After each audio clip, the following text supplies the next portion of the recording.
Okay, so now I'm going to get into making my mock-up more realistic.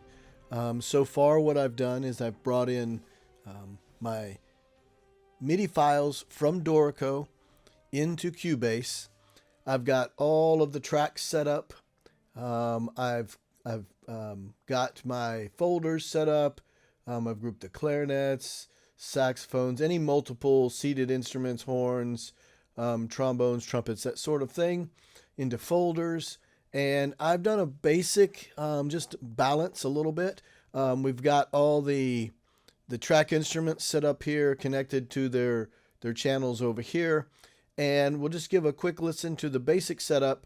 And then the next thing we'll go into is the workflow for creating a more realistic mock-up.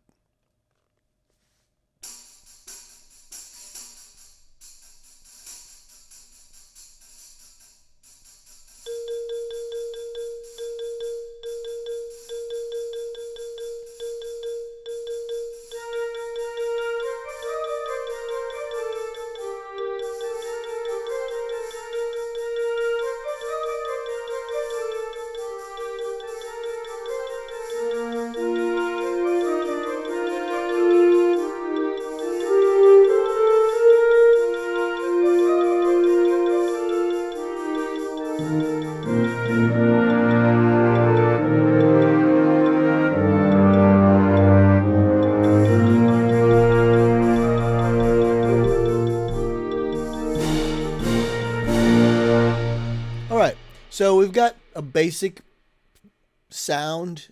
The instruments all kind of sound like they're instruments, but definitely we can tell there's a lot more needed to approach realism. So one thing I would like to mention is when I brought in the MIDI file, it did indeed bring in my tempo track and also my time signature track. I needed to go up here and show those. You'll have to go up there and show those in Cubase. But once I could see them, but the very first thing that happened was this, for whatever reason, the first time signature was incorrect. It was set to 1/4 instead of 4/4. And so it took me a while to figure out why everything was off. And so once I figured that out, set that to 4/4, everything kind of snapped back into place. So maybe that won't happen to you in your setup, but it did in mine. Just something to be aware of. There's always something little that you have to solve in these situations. They're certainly not super pretty coming in. So anyway, the next step that I do and I've decided to do my workflow is I work with the tempo track because nothing gives me more angst than something not being correct in timing first. So I kind of get the timing where I want it. And then I'll go to really attacking realism in the instruments. I will say that if it's so bad that you can't quite stand it, you might have to do a little bit of a basic balance first. And so just come over to the mix console, come through the tracks, and you can see that I've did that a little bit just so I can hear the instruments, because it depends on your arrangement or your composition. That may also, really impact being even able to work on your tempo track. But you can see here, one thing I learned with the tempo track is you've got the step, ramp, and automatic. And so if you want an immediate tempo change, you'll use obviously step. If you want a ramp, you'll set it to ramp. And then there are, you can draw lines and other things. And what you'll want to use is something maybe later on more exponential, less linear. So let's just play through here. I'm going to work through this section. This is, and one of the things that you learn over time when it comes to tempo tracks is just exactly how to translate things like retardandos, accelerandos, impact, some phrasing things maybe that we as musicians do naturally when the conductor waves their baton. And so we got to kind of think through that and learn that and still develop those skills and abilities. Of course, being the composer helps because you know exactly what you're after.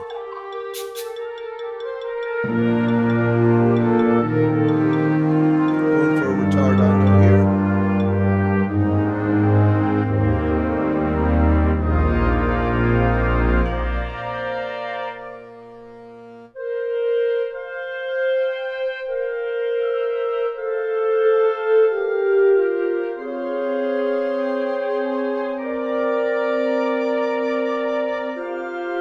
That's how you kind of write a little rubato, maybe.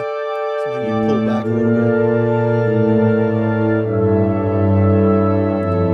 I think right here I want that to just a cello rondo just a bit more. So you can slide this up. This right here is kind of like what you'd put on the end of a measure to give a little, a little pause or a hold, depending on what you've got going on. So you can, you can give it some expression, something that, typically the players would watch the conductor.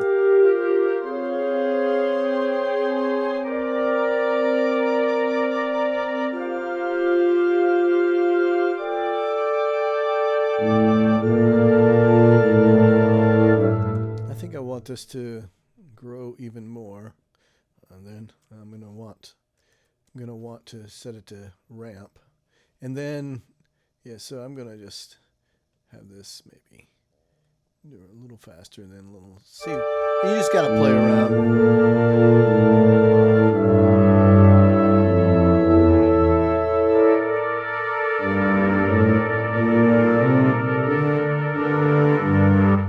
All right, so this section kind of having.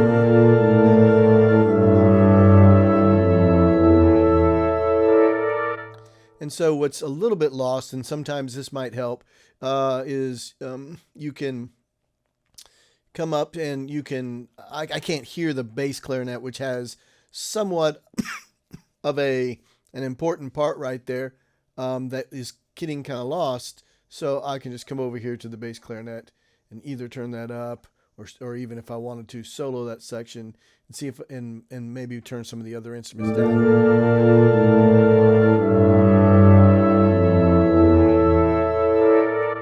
I can kind of hear it, so I'm kind of reached the max here with that. So I'm gonna turn down some of the other instruments just a little bit, see if we can get a little more clarity in this section. I think the tuba is really kind of coloring and covering that up, so I'll bring that down a little bit.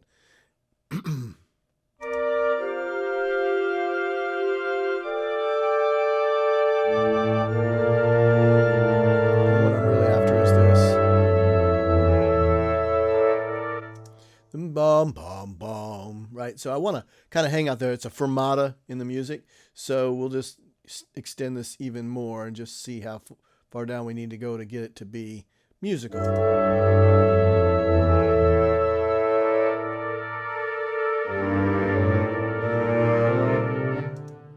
So I think maybe what we want to do is move this over this way just a little bit.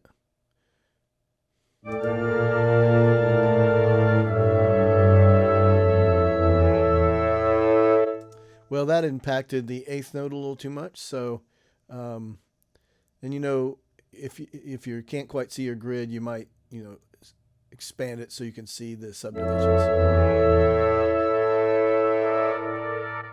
And so once I think here we're landing on this note, and then obviously I think I want to hold it even longer.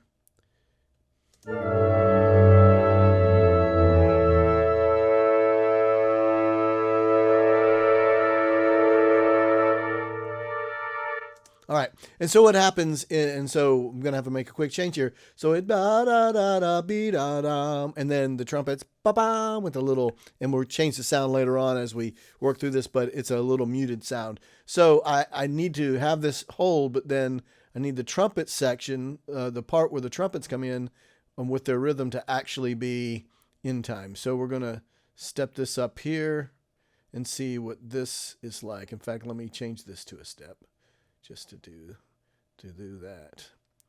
So we'll see where we need to. And once again, this is just a matter of kind of messing around with these things. So I need to. Let's move this over to be in line more with that. Yeah, and so everything happens after. So we've got this dee bom bom, but we need to jump this right back up. So I'm going to delete this, and then jump that right back up into tempo, and let's just see what tempo is like there.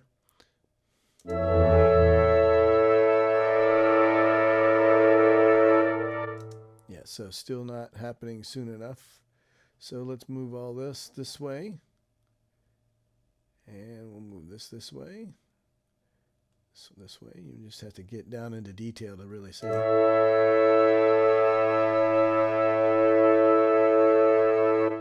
right, so too long. We'll delete that. Let's just see what this happens. Okay, so that's close. Okay.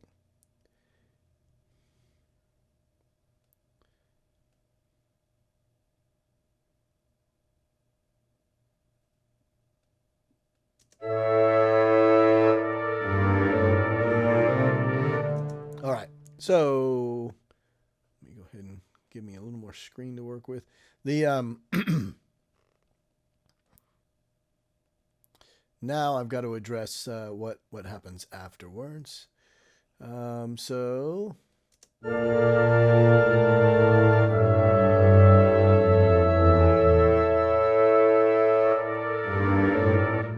okay, and then now once I have them hold, I want them to hold for a little while as well. So we're going to create just a little bit of a here. All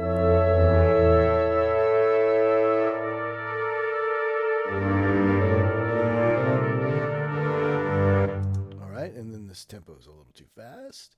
We're going to go back to ramp. Take this off, delete that.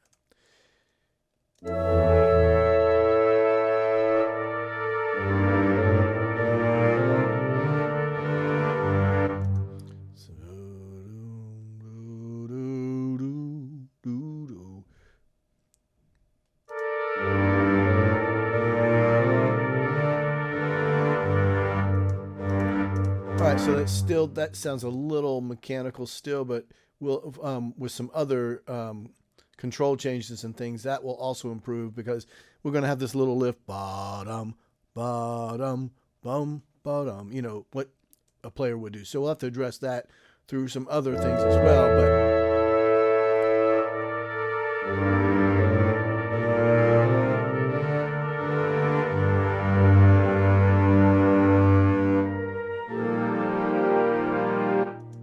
Okay, so let's go step. I want a kind of an immediate change.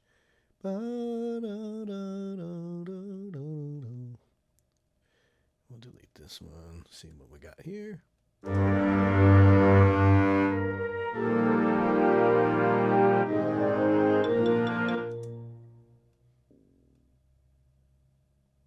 And we're shooting back for our original tempo, which is 140. And so let's go.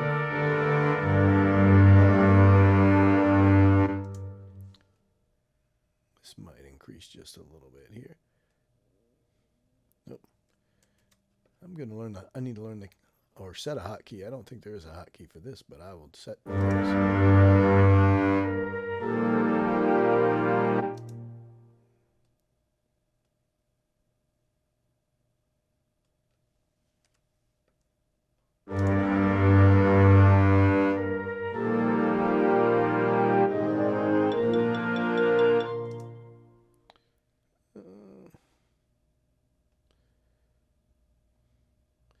and we'll move that right to them. Yeah.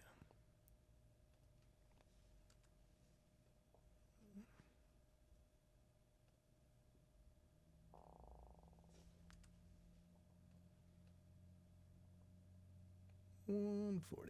All right, so there's the basic idea. Now the rest of this piece pretty much stays at that tempo, with the exception of a big hold at the end. I think of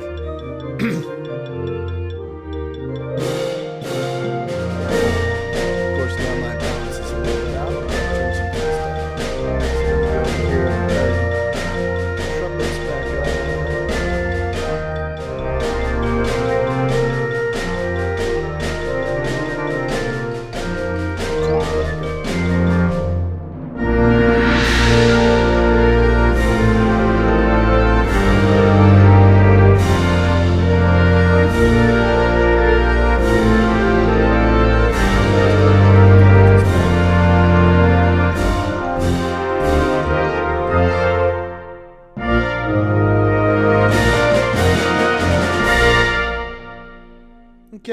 Yeah, so I think pretty much now I've got the tempo track. So the next step after tempo would be then dealing with negative MIDI time and taking some of these sluggish instruments and beginning to find an appropriate negative MIDI time and then try to really get everything landing on the beat when it's supposed to.